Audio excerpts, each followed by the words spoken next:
नमस्कार, शून्य the power of empty mind में आप सबका फिर से स्वागत है। क्यों एक स्पिरिचुअल पर्सन की लाइफ में 4D का प्रोसेस बहुत ज़्यादा कॉम्प्लिकेटेड होता है, बहुत ज़्यादा स्ट्रगलफुल होता है। जो 3D और 5D के बीच में जिस स्टेप को हम बोलते हैं, जिसको हम क्लिनजिंग बोलते हैं, उसको 4D कहा जाता है। कई बच्चों का ये भी सवाल होता है कि मैम, जब तक हम मेडिटेशन नहीं कर रहे होते, क्या तब भी हम 3D और 4D में फंसे हुए होते हैं? तो ऐसा नहीं होता। जब हम मेडिटेशन करने आते हैं, लगातार हम इस चीज़ में आ जाते हैं कि हाँ, हमें अपने आप को क्लिन्स करके आगे बढ़ना है, ताकि हमारे जो कर्म हैं वो हमें अब आगे डिस्टर्ब ना करें। 4D के प्रोसेस के दौरान हमें वो सब कुछ देखना पड़ता है, हमें वो सब कुछ सहना पड़ता है, जिससे शायद हम 3D में जब रहते हैं तब दूर भागते हैं। हालांकि डायमेंशंस कई सारे होते हैं, ये बस एक जस्टिफिकेशन के लिए या तो फिर समझाने के लिए हम डायमेंशंस का अलग अलग इस्तेमाल करते हैं बोलने के लिए, 3D, 4D और 5D। तो चलिए आज जानने की कोशिश करते हैं कि 4D का प्रोसेस क्यों इतना कॉम्प्लिकेटेड होता है और क्या क्या चीज़ें आपको उस वक्त सहना पड़ता है जब आप स्पिरिचुअल पाथ पे आते हैं। सबसे पहला पॉइंट, एक्सपीरियंस का बंद हो जाना। जब आप स्पिरिचुअल पाथ पे पहली बार कदम रखते हैं ना, 2 से 3 महीने तो इतने खूबसूरत होते हैं। आपको रेगुलर बेसिस पे कुछ ना कुछ एक्सपीरियंसेस होते रहते हैं, दर्शन होते रहते हैं, स्वप्न दर्शन होते रहते हैं। पर जहाँ आपने 4D में कदम रखा, आपके सारे एक्सपीरियंसेस बंद हो जाते हैं। दूसरा पॉइंट, तंत्र का होना। क्योंकि हमारा ऑरा उस समय बना नहीं होता। मोस्ट ऑफ द पीपल ये कह सकते हैं कि उनके पास गुरु नहीं होते। हमारा जो ऑरा है ना, वो हमेशा नेगेटिविटीज़ को अट्रैक्ट करने के लिए फुल्ली तैयार रहता है। इसीलिए इसी समय हमारे साथ तंत्र का हो जाना बहुत ही आम बात हो जाती है। तीसरा पॉइंट, जाप चोरी होना। क्योंकि टेस्ट सीरीज है, टेस्ट सीरीज में हर तरह से हमको ठोक बजाया जाता है। इसी समय हमारे जाप के चोरी होने के भी कंडीशंस बहुत ज़्यादा बढ़ जाते हैं। फोर्थ पॉइंट, चेकिंग के पीछे भागना। जैसे ही लोगों को 6-8 महीने, 10 महीने, 1 साल हुए, लोग तुरंत भागते हैं। अरे मेरा ऑरा कैसा है, मेरे चक्र कितने जागृत है, मेरा कौन सा चक्र है जो कि अभी ब्लॉक हुआ है। अरे भाई, 1 साल तो ऐसा होता है कि छींक मार के निकल गया इस बात पे। जो लोग चल रहे हैं उन्हीं को पता है। 5वां पॉइंट, स्पिरिचुअल अटैक्स होना।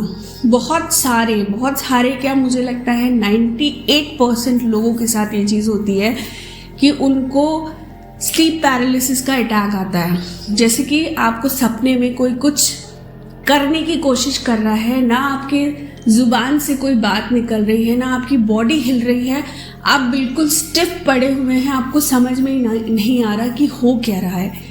क्योंकि हमारी माइंड, बॉडी और सोल अलाइंड नहीं होती, जिस वजह से ये अटैक्स होना हमारे लिए बहुत नेचुरल हो जाता है। 6वां पॉइंट, डर का बढ़ना। हर सिचुएशन में, हर स्टेप के बाद हमको डर लगता है। आगे क्या होगा, इसके बाद क्या होगा, इससे थोड़ा आगे चलूँगा फिर क्या होने वाला है। ये सारे सवाल हमारे दिमाग में आने शुरू हो जाते हैं। 7वां पॉइंट, शरीर में दर्द और अकड़न का बना रहना। क्योंकि सबसे पहले मूलाधार चक्र पे काम होता है। मूलाधार चक्र जैसे जैसे अपने आप को क्लेंस करता रहता है, हमारे बॉडी का पेन भी वैसे वैसे बढ़ता चला जाता है। 8वां पॉइंट, वाइब्रेशंस कम होना। जैसे कि मैंने बताया आपको कि एक्सपीरियंसेस बंद हो जाते हैं लगभग, तो वाइब्रेशन का भी हमारा बढ़ना या आगे समझ में आना हमारे लिए एक असंभव सी बात हो जाती है, जिसके कारण हम चेकिंग के पीछे भागते हैं, दरबार के पीछे भागते हैं, या फिर जहाँ यूट्यूब में कोई एक बंदा या बंदी मिली जिससे हम अपनी चेकिंग करा सकते हैं, हम उनके पीछे भागते हैं। इसी समय हम कई पैसे भी खर्च करते हैं अपने पीछे, सिर्फ और सिर्फ जानने के लिए कि हम कर क्या रहे हैं। 9वां पॉइंट, कंफ्यूजिंग सपने आना और ज़्यादातर डरावने सपने आना। इस समय पे हमें अपने सपनों का कंक्लूजन नहीं मिल पाता। 10वां पॉइंट, घर में कलेश। सबसे पहले सारी चीज़ें शुरू होने से पहले हमारे साथ जो होता है वो होता है घर में कलेश होना। आपको हर चीज़ के लिए रोका जाता है, आपको हर एक काम करने से टोका जाता है। कोई ना कोई बैरियर आपके घर वाले ही क्रिएट करना शुरू कर देते हैं। 11वां पॉइंट, तबीयत खराब होना, काम बंद हो जाना, डिप्रेशन। ज़्यादातर मैंने जैसे कहा 98% लोगों को डिप्रेशन का भी शिकार होना पड़ता है। 12वां पॉइंट, बालों का एक्सेस झड़ना। जब हम क्लिनजिंग प्रोसेस में आते हैं ना, जिन चीज़ों से हम सबसे ज़्यादा अटैच होते हैं उन्हीं चीज़ों से हमको हाथ धोना पड़ता है, और उसमें से एक चीज़ होती है हमारी सुंदरता। बाल तो ऐसे हो जाते हैं ना कि एक बार में कंघी करने की इच्छा नहीं करती, इस तरह से बाल झड़ते हैं।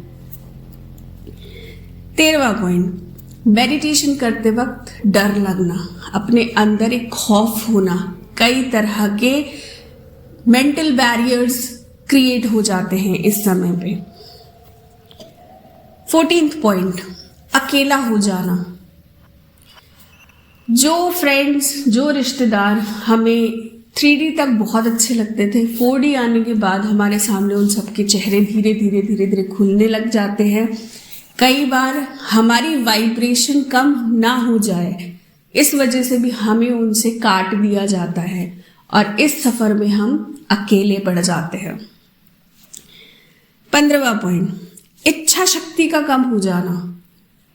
क्योंकि शुरू तो हम कर देते हैं, YouTube चैनल देख के त्राटक कर लो, 3 महीने में तीसरी त्रिनेत्र जागृत हो जाएगा।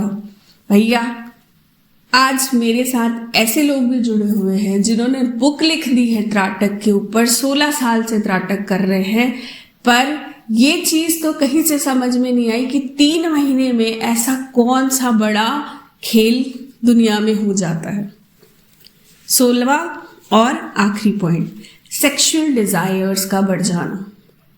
ये एक चीज़ जो हमारे शायद कंट्रोल में ही नहीं होता जब हम इस रास्ते में शुरुआती दिनों में आते हैं। तो आशा करती हूँ मेरी इस वीडियो से आज आपको नई कुछ ना कुछ जानकारी ज़रूर मिली होगी।